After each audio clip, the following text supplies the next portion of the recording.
अस्सलाम वालेकुम नाज़रीन, प्रोग्राम फैक्ट मैटर्स के साथ मैं हूं एहतशाम शहबाज। प्रोग्राम की मेज़बान सुज़ैन खान की निजी मसरूफियात के बायस आज मेज़बानी के फ़राइज़ मैं सर अंजाम दूंगा। नाज़रीन, सियासी जमातों को अदालतों से अक्सर गिले शिकवे रहते थे, लेकिन अब अदलिया से जुड़े इंतहाई अहम लोग जिन्होंने लोगों को इंसाफ फराहम करना होता है, वो खुद इंसाफ की तलाश में सुप्रीम कोर्ट के चक्कर काट रहे हैं। गुज़श्ता रोज़ एक इंतहाई गैर मामूली वाक़या उस वक्त देखा गया जब इस्लामाबाद हाई कोर्ट के जजेस अचानक सुप्रीम कोर्ट पहुंच गए। इस्लामाबाद हाई कोर्ट के 5 जजेस ने chief justice Islamabad high court के इख्तियारात और इक़दामात के खिलाफ सुप्रीम कोर्ट से रुजू किया। इस हवाले से justice Mohsin Akhtar Kayani, justice Babar Sattar, justice Tariq Mahmood Jahangiri, justice Saman Rifat और जस्टिस अजाज इसहाक खान ने अलहदा दरखास्तें सुप्रीम कोर्ट में दायर की। दरखास्तों में जजेस ने सुप्रीम कोर्ट से इस्तदा की है कि इंतजामी इख्तियारात को हाई कोर्ट के जजेस के अदालती इख्तियारात को कमज़ोर करने या उन पर गालिब आने के लिए इस्तेमाल नहीं किया जा सकता।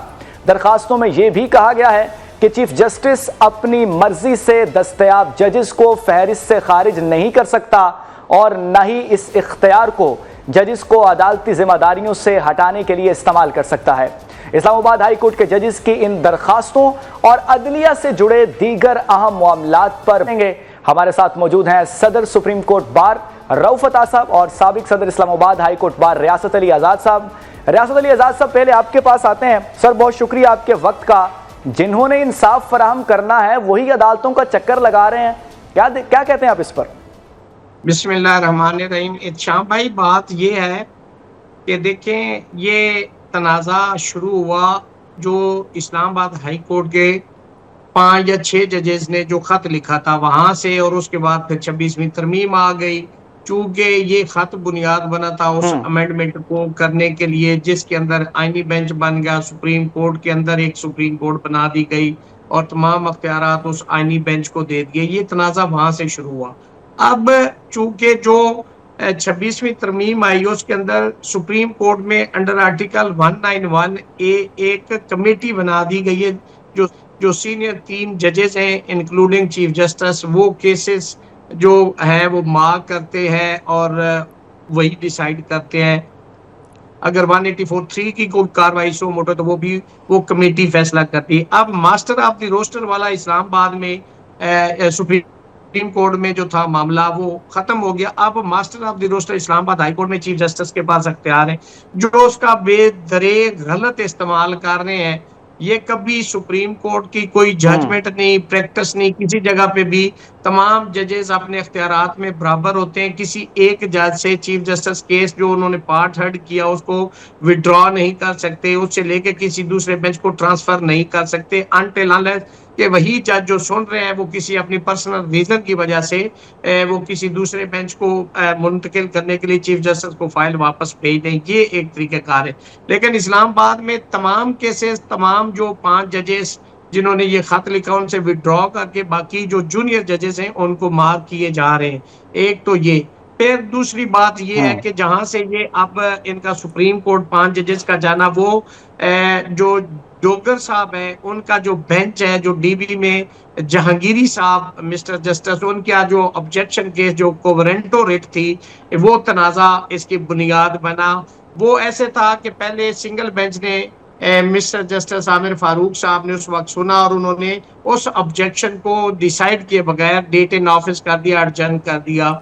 आप ये दोबारा से 1 साल के बाद वही ऑब्जेक्शन केस डीबी के सामने पेश हो गया। इस्लामाबाद हाई कोर्ट के रूल्स में सिंगल बेंच सुनता है जो रिट होती है, यहाँ पे डीबी सुना और डीबी ने ऑब्जेक्शन डिसाइड किए बगैर अदालत में डोगर साहब ने कोई और ऑर्डर सुनाया, बेंच में जाके उन्होंने वो ऑर्डर तब्दील कर दिया। आप उस ऑर्डर से तमाम जजेस साहबान जो हैं वो समझते हैं कि हम एग्रीव्ड हैं। वैसे तो हर शख्स उससे एग्रीव्ड है, तो इस पे इंडियन जजमेंट्स भी हैं और पाकिस्तान भी के कोई भी एग्रीव्ड शख्स कोई भी जाके सुप्रीम कोर्ट में या अपील में जा सकता है, उस पे कोई बार नहीं है। तो इन तमाम जजेस ने इंडिविजुअल वो पिटीशन फाइल की, उस ऑर्डर को चैलेंज किया है कि ये ऑर्डर देखें जो कोवरेंटो रिट है वो किसी हाई कोर्ट सुप्रीम कोर्ट के जज के खिलाफ लायक नहीं करती। ये यहाँ की जो institution branch Islamabad high court की उन्होंने इतराज लगा दिया और जब तमाम लोग तीनों बारें, bar council, district bar, high court यहाँ पे पेश हुई बेंच नंबर 1 में, तो उन्होंने कहा जी हम तो ऑब्जेक्शन को डिसाइड ही नहीं कर रहे। हालांकि दूसरी साइड से जो पिटिशनर कौंसल थे मियां दाऊद, हम्म। वो खुद भी नहीं आए, वो पिटिशनर भी थे, वो कौंसल भी थे, वो आए नहीं। इसके बावजूद उन्होंने क्या कहा कि जी हम इसको सुन नहीं रहे, अगर हमने इस ऑब्जेक्शन को डिसाइड करना हुआ तो आपको सुनेंगे, हम सब लोग बाहर चले गए। बाद में पता चला कि उनके अख्तियारात वापस ले लिए। इस पे एक सुप्रीम कोर्ट की जजमेंट है, पीएलडी 2010 सुप्रीम कोर्ट पेज 61, कि एक ब्रदर जज दूसरे जी। ब्रदर जज को काम से नहीं रोक सकता, उसके जुडिशियल अख्तियार नहीं ले सकता।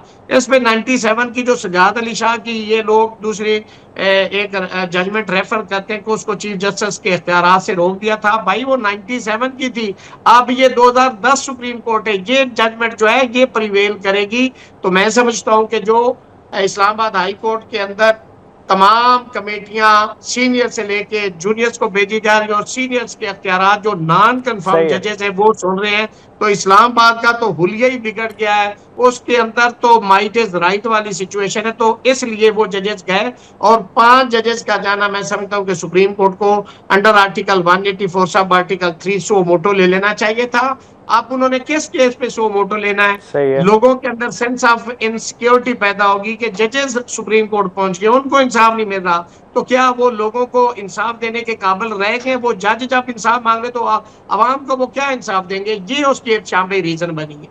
बिल्कुल सही है, बिल्कुल सही है। रऊफत आसफ के पास चलते हैं। रऊफत आसफ, इस्लामाबाद हाई कोर्ट के चीफ जस्टिस सरफराज डोगर के कुछ जो इकदामात हैं उनको चैलेंज किया गया है।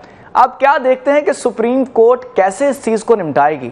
मैं जनाब की खिदमत में गुजारिश करूं कि ये चूँकि तनाज़ा थोड़ा सा तवील है, अगर इसको थोड़ा माजी इसका करीब देखें तो जिस वक्त जस्टिस सरफराज डोगर को इस्लामाबाद हाई कोर्ट लाया गया बाय ट्रांसफ़र, तो उस वक्त से ये तनाज़ा थोड़ा सा सर इसने उठाना शुरू किया, क्योंकि उनके आने से ये जो 5 जज हैं इनमें तो किसी न किसी ने चीफ जस्टिस बनना था, तो इनकी सीनियरिटी मुतासर हुई। वहाँ पे जब सीनियरिटी मुतासर हुई तो उन्होंने भी अपना रिप्रेजेंटेशन भी फाइल की। उस वक्त उनकी रिप्रेजेंटेशन खारिज हुई वहाँ से। उसके बाद वो सुप्रीम कोर्ट चले गए।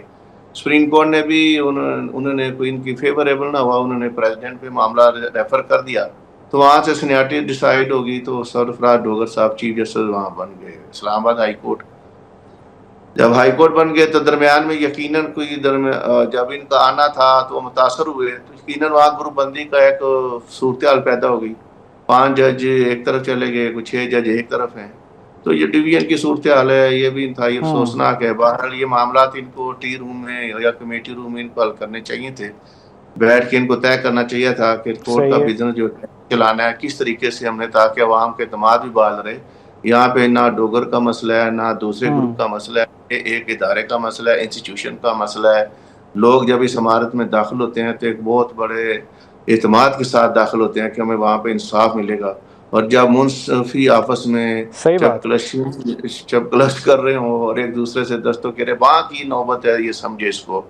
और फिर वो इस तरह बहरहाल है तो तकलीफदेह मामला है। तो उसके बाद ये कोई रिट पिटीशन जो थी, और जस्टिस जहांगीरी की जो फेक डिग्री के हवाले से उन्होंने आर्डर पास किया, आर्डर मेरे नज़दीक तो आर्डर पास नहीं करना चाहिए था। उनको ये मामला जो था सुप्रीम जुडिशल काउंसिल भिजवा देते तो आज तक ये नौबत ना आती, क्योंकि सुप्रीम जुडिशल काउंसिल इसका मुनासिब फोरम था। वो गहराई तक इसका जायजा ले सकती थी, वो शातें कलमबंद कर सकती थी कि वाकई डिग्री है, फेक है या नहीं है।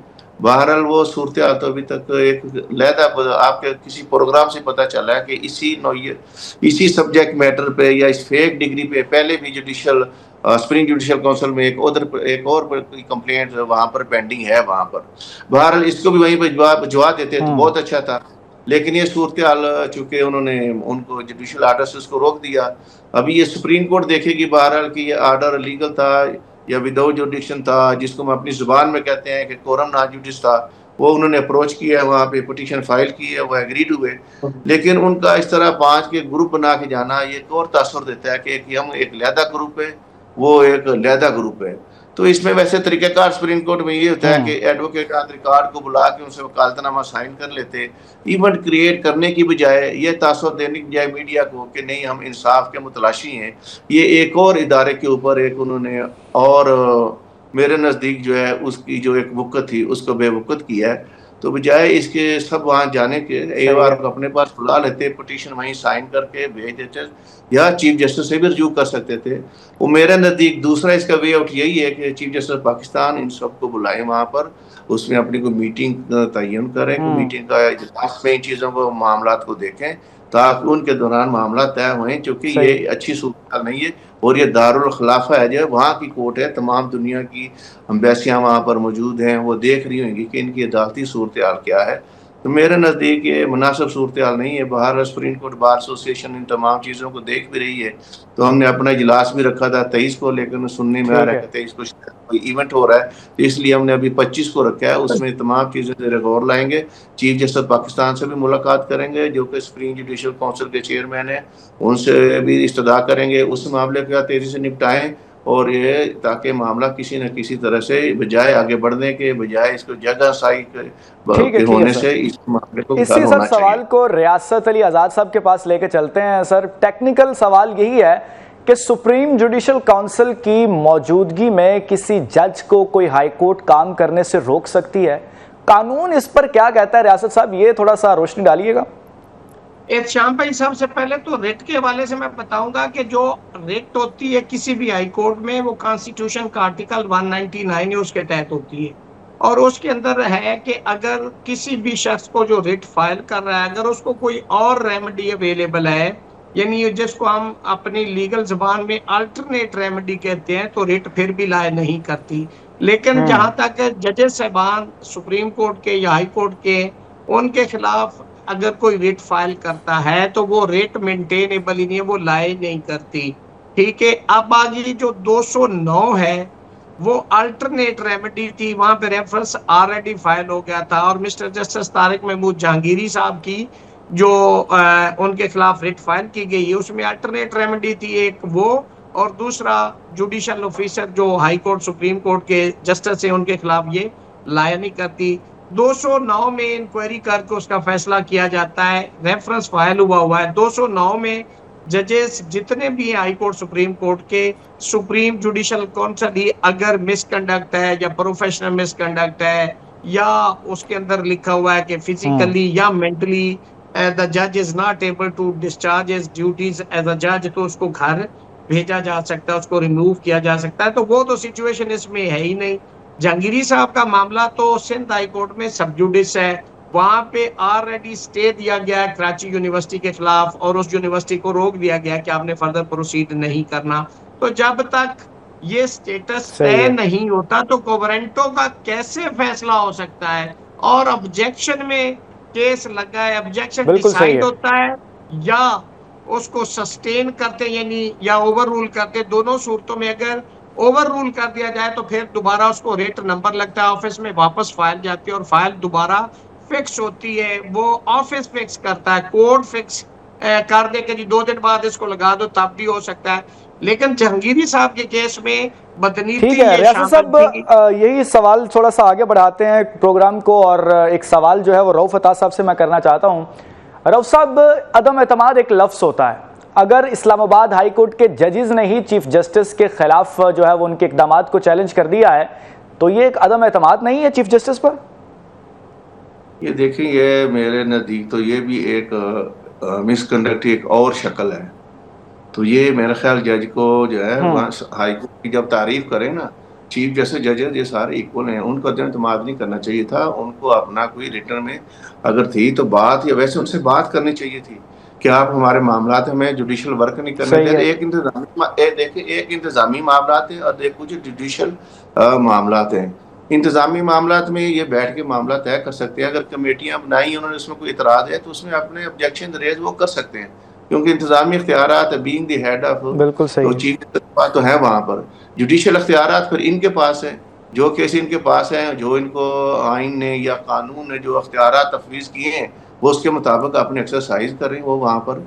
लेकिन चूँकि मामला बड़ा हसास नैयत का है, फेक डिग्री का बहुत है, तो अखलाकन उनको भी चाहिए था कि मैं जब तक मेरा ये मामला सुप्रीम जुडिशल काउंसिल में हल नहीं होता, तो मैं जुडिशल वर्क से माजरत करता हूँ, चूँकि ये उनकी बड़ी अहलियत का मामला है वहाँ पर। और अगर ये कल साबित हो जाता है मामला कि वाकई डिग्री जो है फेक है, तो जो उनके किए हुए डिसीजन है उन पे भी क्वेश्चन उठेगा आने वाले वक्त में। तो मेरे नज़दीक था पे खामोशी इख्तियार करते और वहाँ एक एप्लीकेशन दे देते सुप्रीम जुडिशल काउंसिल के मेरे केस की जल्द समाअत की जाए ताकि मैं आइदर वे में डिसाइड किया जाए इस कंप्लेंट को जो मेरे खिलाफ आई। जी ठीक है रियासत साहब, एक तरफ ये जजेस की जो है वो खींचातानी जारी है, दूसरी तरफ बानी पीटीआई ने दोबारा जो है वो खत लिखा है chief justice of Pakistan justice Yahya Afridi को कि मेरे और मेरे अहलिया के ऊपर जो इंसाफ के दरवाजे हैं वो बंद कर दिए गए हैं। उनको तो अभी भी अदालतों से उम्मीद है, क्या कहेंगे आप इस पर? वो मैंने किसी शायद का सुना था कि वो कैसे खत होते हैं जिनके जवाब आते हैं, तो ये वो खत है जिसका जवाब आए ना आए, ये ऐसे ही है जैसे मैं शाम को खत लिख दूं और एक शाम मुझे खत का जवाब दे दे और बस ये खत और जवाब ही है। चूंकि चीफ जस्टिस पाकिस्तान उसके पास कोई अख्तियार नहीं है 26वीं तरमीम के बाद, तो इमरान खान साहब भी एक सादा लो इंसान है, वो खत उनको लिख देते हैं और वो उनको जवाब दे देते हैं। बस ये खत और जवाब में से ज्यादा कोई नहीं है। देखिए जो मेरिट की बात है, ये इस वक्त इमरान खान के केसेस फिक्स नहीं होते इस्लामाबाद हाई कोर्ट के अंदर, ये सारा 26वीं तरमीम से मैनेज और मनूवर किया गया है। यहाँ पे जितने जजेस साहबान जो कल सुप्रीम ठीक कोर्ट है, रियासत साहब हमारे साथ मौजूद थे, हमें कानूनी निकात के बारे में आगाह कर रहे थे। साथ रऊफ अता साहब भी मौजूद थे, बहुत शुक्रिया आपका। ये जो हमारे मेहमान थे उनका ये कहना था कि इस तरह अदम एतमाद नहीं होनी चाहिए थी, मिल बैठ के ये मामलात तय हो सकते थे। नाजरीन अब देखना ये होगा आगे ये मामलात किस तरफ जाते हैं। नाजरीन एशिया कप 2025 सुपर 4 मरहले के आगाज के साथ ही फैसला कुन मरहले में दाखिल हो चुका है। पाकिस्तान क्रिकेट टीम का सफर भी जैसे तैसे इवेंट में जारी है। ऐसे में कल पाकिस्तान और भारत एक बार फिर दुबई में आमने सामने होंगे।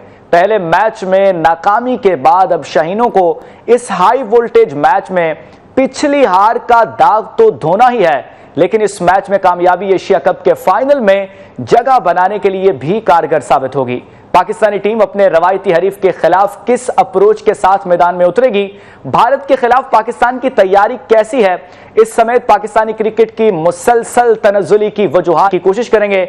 हमें ज्वाइन कर रहे हैं सीनियर स्पोर्ट्स एक्सपर्ट डॉक्टर नमान नियाज साहब। डॉक्टर साहब बहुत शुक्रिया आपके वक्त का। ये आगाह कीजिएगा कि जो पाकिस्तान टीम का कल वाला मैच है इसको आप किस तरह देख रहे हैं और पाकिस्तान टीम जो है वो किस तरह परफॉर्म बेटर कर सकती है, ये बताइएगा। जिसको कहते हैं डिस्पैशनेट एनालिसिस करें तो India is a far superior team जो वो प्रॉपर 11 के साथ खेलेगी एंड पाकिस्तान का शायद कोई आउटराइट चांस इस तरह बन सके कि ये T20 क्रिकेट है तो एक इंडिविजुअल ब्रिलियंस पे अगर एक आधा प्लेयर, चाहे वो साइम अयूब जो कि वो 4-0 कर चुके हैं with the bat in 6 innings, चाहे वो साइम हो या शहनशाह अफरीदी हो या may be we see Abrar Ahmed doing the trick, तो उसमें कोई आपकी चांस बनता है। अदरवाइज जो इंडिया की टीम है वो स्किल सेट उनका बहुत ऊंचा है, वो क्लिनिकल हैं, प्रोसेस ड्रिवन हैं, स्ट्रक्चर्ड पाथवे से आए हुए हैं और प्रॉपर मॉडर्न क्रिकेटर्स हैं। और फिर डिपेंड करता है कि आप कितना को प्लान कर पाएंगे और प्लान आप उस वक्त एग्जीक्यूट कर पाते हैं जब आप में सेल्फ बिलीफ हो, और आप में सेल्फ बिलीफ तब होता है जब आप में कोई पोटेंशियल हो और आप में कोई एबिलिटी हो और आपकी टीम का कॉम्बिनेशन भी अनफॉर्चुनेटली जो है वो कोई इतना अच्छा नहीं है। एक तो आप वैसे ही प्रिपेयर्ड नहीं है, प्रिपेयर्डनेस नहीं है, स्किल सेट मॉडर्न क्रिकेट खेलने वाला कोई है ही नहीं, और आप पावर हिटर्स आपके पास है ही नहीं, जिनको आप पावर हिटर्स कहते हैं वो स्लॉगर्स हैं।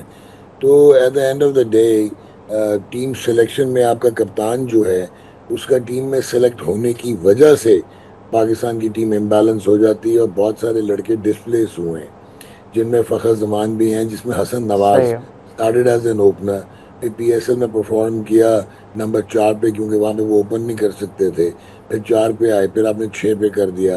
फ़हीम अशरफ का एज एन ऑलराउंडर खिलाते रहे, ना उनसे बॉलिंग करवाई, नंबर 8 पे कर दिया।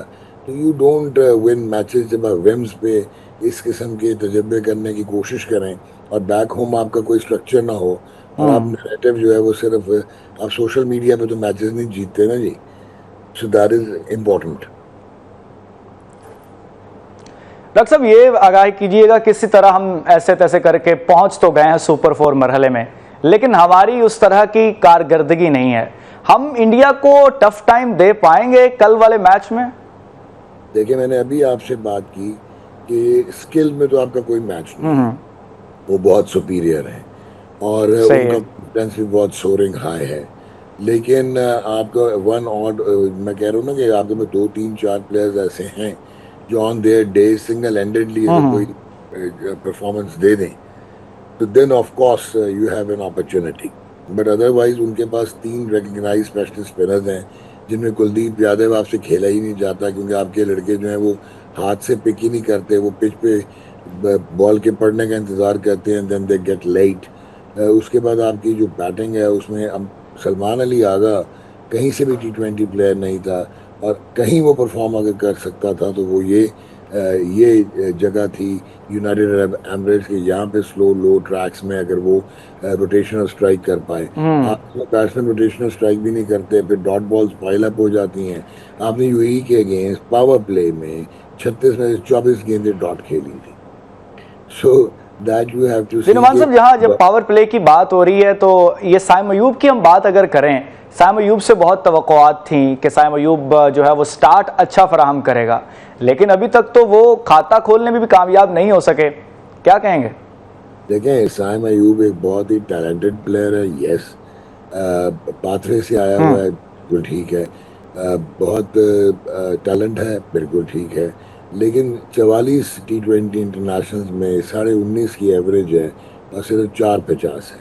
इसका मतलब ये है कि अगर आप में स्किल है और उसके और फिट भी हैं आप, क्योंकि बॉलिंग वो बहुत अच्छी कर रहा है, तो आप वो प्योरली बॉलिंग की बेसिस पे भी खेल जाता है। लेकिन अनफॉर्चुनेटली अगर वो रन नहीं कर पा रहा तो ये टीम मैनेजमेंट का भी बहुत कसूर है कि they are letting him take his place for granted. और दिस इज़ अनफॉर्चुनेट कि उसके एटीट्यूड के इशू हैं, ना कि उसके स्किल के इशू हैं। तो ये तो आपके हेड कोच पे आता है मलबा, और टीम मैनेजमेंट और कप्तान पे, कि उसको कहें कि यार how can you take it for granted, अब हम तुम्हें बाहर कर देंगे। So that is important.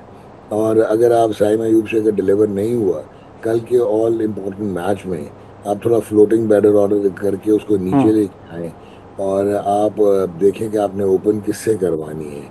Fakhar Zaman भी ओपन कर सकता है साहबजादा फरहान के साथ, so that could be important. और आप इसको बॉलिंग पॉइंट ऑफ व्यू से ज़रूर खिलाएं, because he is the one who can again change the game with his bowling purely.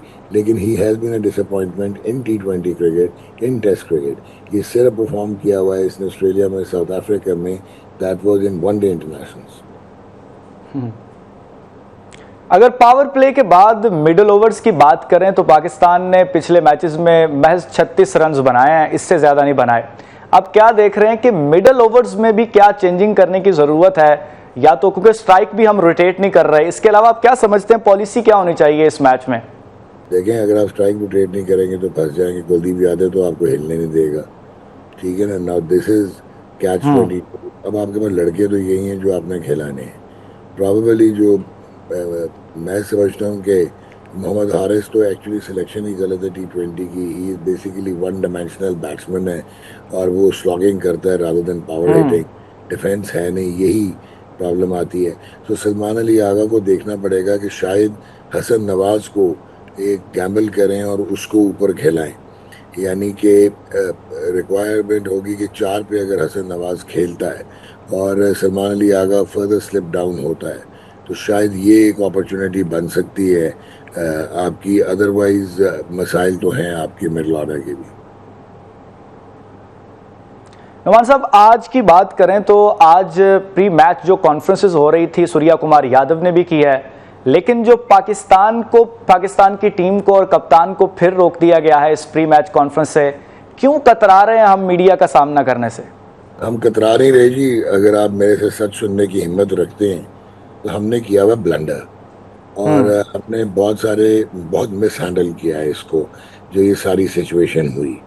तो उसमें नंबर 1 जो बहुत इम्पोर्टेंट चीज़ ये थी कि एंडी पाइक्रॉफ्ट जो है वो मैच रेफरी था आईसीसी का, और आईसीसी के आप में लगते हैं कोड ऑफ कॉन्डक्ट लगता है, जो शेकिंग ऑफ द हैंड है या नहीं करना, वो कहीं पे भी मेंशन्ड नहीं है आईसीसी के कोड में।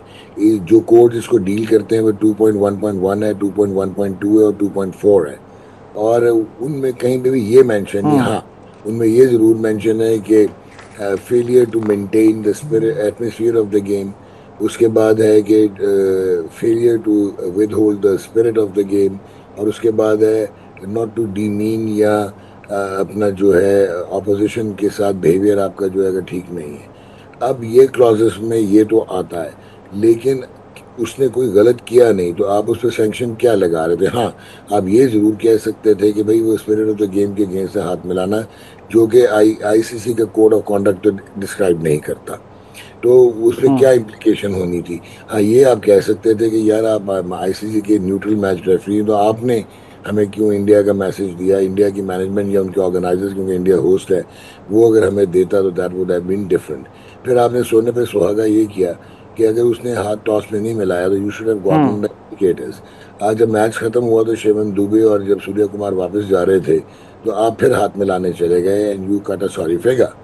अच्छा, उसके बाद जहाँ पे सूर्य कुमार ने जो हरकत की वो इंतहाई नाजायज़ थी और वो आईसीसी के कोड के सख्त खिलाफ वर्जी थी, और क्योंकि आईसीसी के कोड जो है ये 2.4 जो मैं बोल रहा था डिस्प्ले करना, वो बड़ा क्लियरली कहता है कि आप जो है ना रेशियल ना रिलीजियस और ना जो है पॉलिटिकल बात कर सकते हैं। उसने तो पूरा जलसा बना दिया बीजेपी का।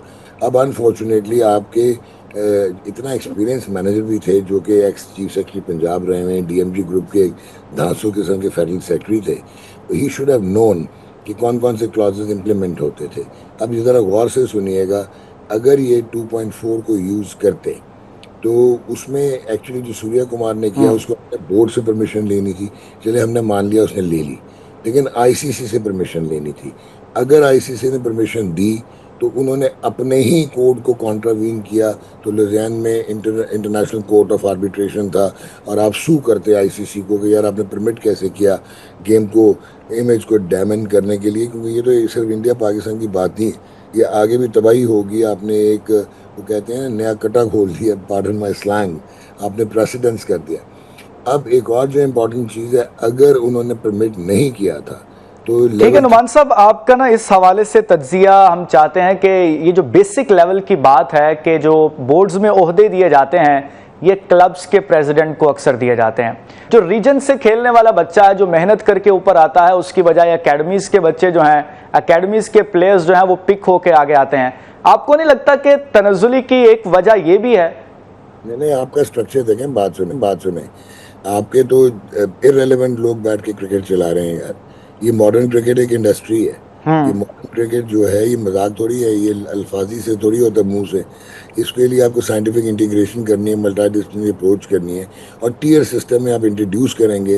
ये सुपरा फिटनेस का ज़माना है, ये सिर्फ फिटनेस का ज़माना नहीं है, ये बायोमैकेनिक्स और किनेसियोलॉजी का ज़माना है, ये इंजरी प्रिवेंशन का ज़माना है, और ये आपको रीमॉडलिंग करनी पड़ती है अपनी फिजिकल। ये सारी चीज़ें जब आप अंडर 13, 17, 19 में लाएंगे, आपको 4 से 5 साल लगेंगे अडेप्ट करते हुए और एक कल्चर इवॉल्व करते हुए। आपके तो क्रिकेट बोर्ड को अभी तक ये नहीं पता कि कायदे आज़म ट्रॉफी की इंपॉर्टेंस क्या है, चैम्पियंस वो क्या थे, वो चैम्पियंस लीग होगी जी, और आपने वो बड़े रख लिए थे मेंटोर्स $18,000 पे, वो कहाँ गए साल 1.5 साल सैलरी लेने के बाद। सो जब आपके बोर्ड की जो क्रिकेटिंग ब्यूरोक्रेसी है, जब वो फ्रेंचाइजीज के साथ मिली होगी, जब वो बिजनेस हाउसेस के साथ मिली होगी, और आप मनी मेंटेन कर रहे होंगे at the cost of the pedigree and at the cost of the integrity of the game, इतनी आपकी मिसप्लेस प्रायोरिटीज़ हैं। 18 बिलियन आपने लगा दिया स्टेडियम बनाने में, ऑपरेशनल सिस्टम आप लेके आए नहीं मॉडर्न क्रिकेट का। कराची का 8 बिलियन आपने लगाया, और कराची जो है वहाँ पे 18 मैचेस अभी अगले 3 महीने में होने हैं और एक भी स्केड्यूल्ड नहीं है। ये हालत है आपकी। सो लड़कों ने कहाँ से डेवलप होना? क्लब क्रिकेट ख़त्म हो गई है और मेरिट है नहीं, कबीला सिस्टम चलता है, लड़के जो है वो स्किल्ड ही नहीं है। आपकी टेस्ट टीम 2 टांगों पे नहीं खड़ी हो सकती आजकल के दौर में। आप वनडे खेलने से कितराते हैं, आपने वेस्ट इंडीज जी ठीक है। डॉक्टर नुमान नियाज साहब हमें तमाम तर तफसीलात से आगाह कर रहे थे और तज्जिया भी दे रहे थे कि पाकिस्तान की टीम को क्या क्या चेंजिंग करने की ज़रूरत है, किस तरह हम जो है वो कल वाला मैच जीत सकते हैं। इन हालिया मॉनसून की बारिशों के बायस जहां बड़े पैमाने पर जानी और माली नुकसान हुआ है, वहीं ज़रई रकबा भी बुरी तरह मुतासर हुआ है। मुल्क भर में हज़ारों एकड़ ज़रई ज़मीनें ज़ेर-ए-आब आने से जहां किसानों का शदीद नुकसान हुआ है, वहीं आने वाले वक्त में ग़ज़ाई किल्लत का खदशा भी है। इस सूरत हाल के पेश नज़र मुल्क में ज़रई इमरजेंसी नाफिज की गई है।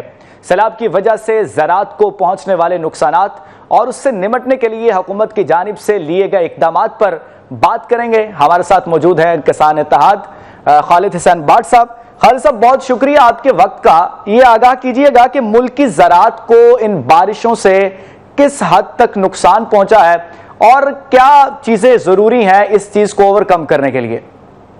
जी, बहुत शुक्रिया आपका कि आप किसानों की बात बने। इस टाइम तकरीबन कोई 40 से 45 लाख एकड़ पे खड़ी फसलें तबाह हो गई हैं, जिसमें हमारी कपास थी, हमारा राइस था, हमारी सब्जियां थी, तिल था और मकई के अलावा गन्ने की फसल जो थी, क्योंकि पानी अभी महीने के करीब हो गया है तो वो भी खड़ी फसल भी ज़मीन पे गिरी हुई है, उसकी भी एवरेज कम आएगी और उसमें भी कमी आएगी। तो इसी तरह कुछ 10,000 के करीब जो बस्तियां गांव थे वो तबाह हो गए हैं और इस तरह माल मवेशी। और आज भी दरियाए सतलुज पे लाशें मिल रही हैं, क्योंकि दरिया जब पानी नीचे आया है तो किनारों पे लाशें आज भी मिल रही हैं किसानों की। तो हर तरफ तबाही का मंजर है और इतने मुश्किल हालात किसान ने कहीं नहीं देखे जितने इस सैलाब की तबाहकारियों से हुई हैं। क्योंकि किसान तो 2 साल पहले ही गवर्नमेंट की नाक़िस पॉलिसियों की वजह से, जिसपे किसानों की गंदम नहीं खरीदी गई, उसकी वजह से किसान माली मुश्किलात में पहले घिरा हुआ था और इस सैलाब ने तो उसकी कमर ही तोड़ दी। ऐसे ही है। ये आगाह कीजिएगा खालिद साहब के ये जो जितना भी मुतासिर हुआ है ज़रई रकबा, क्या आने वाले वक्त में ये खदशा जाहिर किया जा सकता है कि पाकिस्तान में कोई ग़ज़ाई किल्लत हो सकती है, क्योंकि बहुत बड़े पैमाने पर नुकसान हुआ है। जी बिल्कुल, ग़ज़ाई किल्लत पैदा हो गई है, क्योंकि जो गंदम पिछले साल नहीं खरीदी थी तो गवर्नमेंट का कंट्रोल नहीं रहा। गंदम जो किसान से 1800 की खरीदी गई थी, आज सिंध में 3800 से 4000 में है, पंजाब 3500-3600, आज बलूचिस्तान में भी 4000 का रेट है। तो एकदम 1800 से तकरीबन कोई डबल रेट जो है ना वो गंदम का बढ़ गया है और गंदम का कंट्रोल भी नहीं है। और 15 से 20 लाख मैट्रिक टन गंदम अभी भी इनको शॉर्टेज मिलेगी। और जो आपने फसलों जमीन की बात की, ये वो जमीन है जनूबी पंजाब की और अपर पंजाब की, जिसपे काटन के, राइस के बाद और दूसरी फसलों के बाद गंदम की फसल काश्त होनी थी। तो क्योंकि पानी और मिट्टी और इस वजह से अब जमीनें हमवार नहीं रही, तो जो पंजाब 1 करोड़ 60 लाख एकड़ पे गंदम काश्त करता था, आप समझे कि 50 से 60 लाख एकड़ तो वो है जो सैलाब में तबाह हो गई, उस पर काश्त नहीं कर सकेगा। और दूसरा, उसके पास इतने वसाइल ही नहीं है कि वो नई गंदम के लिए सीड खरीदे या फर्टिलाइजर खरीदे या उसको गंदम को काश्त कर सके, जो उसका रकबा बच गया है। इस हवाले से मैं गवर्नमेंट और खासकर प्राइम मिनिस्टर से अपील करता हूँ कि आपने ज़राअत पे इमरजेंसी तो डिक्लेयर कर दी, तो ज़राअत पे इमरजेंसी का हमें ये लग रहा था कि पूरे पाकिस्तान में जितने प्रोजेक्ट हैं वो उनको रिस्टॉप किया जाएगा और टोटल ज़राअत को बहाल किया जाएगा। लेकिन उन्होंने ज़राअत पे इमरजेंसी के बाद एक ही ऐलान किया कि 1 महीने का बिजली का बिल माफ़ करते हैं और घर बना के देंगे। अल्लाह गवाह है कि 2022 और 23 वाले सैलाब की तबाहकारियों के जो घर हैं वो अभी तक नहीं बने, तो वो घर वाला प्रोजेक्ट तो लंबा है। हम ये खुशाइन बात है कि उन्होंने मेरा आपसे अगला सवाल भी यही था कि ये जो ज़रई इमरजेंसी डिक्लेयर की गई है, मेरा आपसे अगला सवाल भी यही था कि ये जो ज़रई इमरजेंसी डिक्लेयर की गई है, इसका कोई फायदा भी है? बिल्कुल कोई फायदा नहीं सर, ये तो ऐसे नाम की इमरजेंसी डिक्लेयर है। इससे वो इमरजेंसी वो होती है कि मुल्क में सारे प्रोजेक्ट हैं और यकीन करें ऐसे ऐसे प्रोजेक्ट, ऐसे ऐसे चीज़ें हैं जो वक्त की ज़रूरत नहीं है। इस टाइम किसान खुशहाल होगा तो मुल्क खुशहाल होगा। आपको किसान ने अगर गन्ना, गंदम ये सब चीज़ें नहीं पैदा की तो वाकई ग़ज़ाई किल्लत पैदा हो जाएगी। इस हवाले से जो इमरजेंसी का मकसद, हमने बड़ी खुशी मनाई कि इमरजेंसी हो गई। इस पे गवर्नमेंट, फेडरल गवर्नमेंट चारों सूबों को तमाद में लेके एक बड़ा लाएअमल, इमदाद का बड़ा लाएअमल ऐलान करेगा।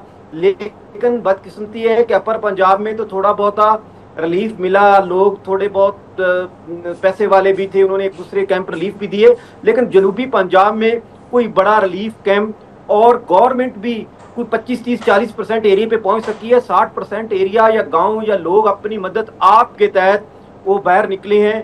और इस तरह मैं हैरान, अभी देखें तो जुल्म है, पड़े हैं लोग, गवर्नमेंट पहुंची नहीं, पानी को पीने को नहीं, माल मवेशी का चारा नहीं, बस गवर्नमेंट जो करीब के पॉइंट है उस पर पहुंच रही है।